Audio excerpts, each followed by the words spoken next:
ترجمے کے لحاظ سے یہ قرآن بہترین ہے، دوسرے اغلاط سے بھرے ہوئے ہیں۔ قرآن کریم کے اختتام پر اعلان تھا کہ دوسرے تراجم یا تو غلط ہیں یا ناقص ہیں اور یا نامکمل اور سرسری ہیں۔ یہ اعلان سخت الفاظ میں تھا، اختلافات کو ہوا دینا اور دوسروں پر کڑی نکتہ چینی کرنا اسلامی اسپرٹ کے منافی ہے۔ میں پھر تذبذب کا شکار ہو گیا۔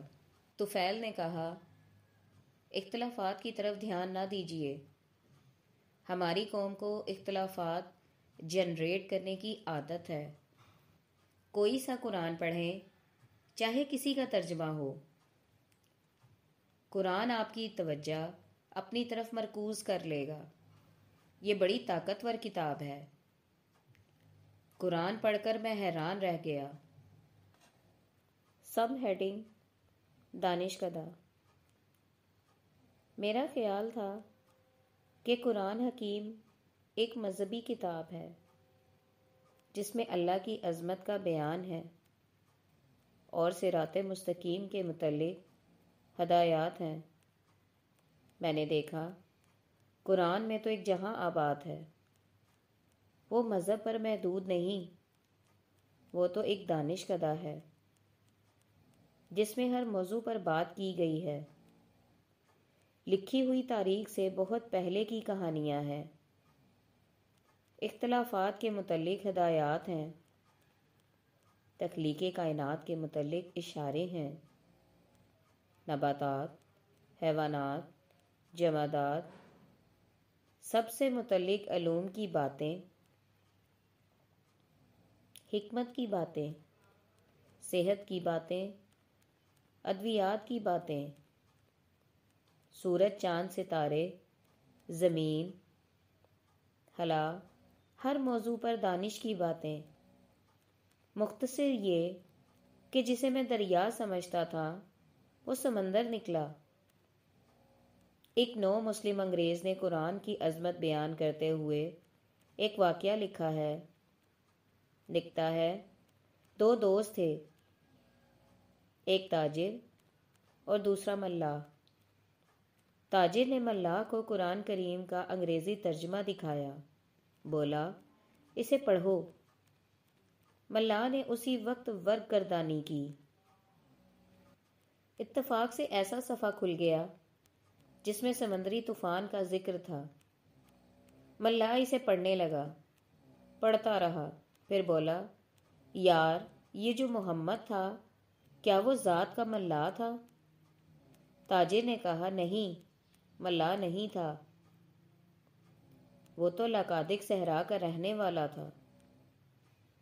تو ضرور اس نے سمندری سفر کیا ہوگا۔ تاجر بولا، نہیں، اس نے کبھی سمندری سفر نہیں کیا تھا۔ نہیں، میں نہیں مانتا، ملاح چلایا۔ اس نے کہا، اس کتاب میں سمندری طوفان کی ایسی تفصیل لکھی ہے جو صرف وہ شخص لکھ سکتا ہے جس نے سمندری طوفان دیکھا ہو، بیتا ہو، کوئی دوسرا نہیں لکھ سکتا ہو۔ تاجر نے کہا، نہیں، اس نے سمندری طوفان کبھی نہیں بیتا تھا۔ اگر ایسا ہے، ملاح چلایا، تو یہ کتاب محمد صلی اللہ علیہ وآلہ وسلم نے نہیں لکھی۔ یقیناً یہ کتاب الہامی ہے۔ صرف سمندری طوفان کی بات نہیں، قرآن میں ہزاروں برس پرانی کہانیاں ایسی تفصیل سے لکھی ہیں جیسے کوئی آنکھوں دیکھی پر کمنٹری کر رہا ہو۔ بادشاہوں کے نام، شہروں کے نام، قوموں کے نام اور ان کے کردار، ان کا کلچر، ان کے مذاہب، ہر بات تفصیل سے رقم کی ہے۔ جب قرآن اخلاق پر بات کرتا ہے تو ایسے لگتا ہے جیسے یہ کتاب اخلاقیات کی کتاب ہو۔ وہ انسانی رشتوں کے جملہ پہلوؤں پر بات کرتا ہے۔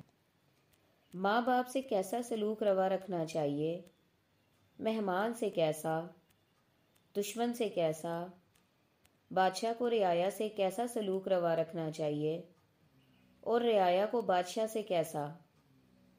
ایسا لگتا ہے جیسے قرآن مسلمانوں سے نہیں بلکہ بنی نوع انسان سے مخاطب ہو۔ ہاں، تو قرآن پڑھ کر میں حیران رہ گیا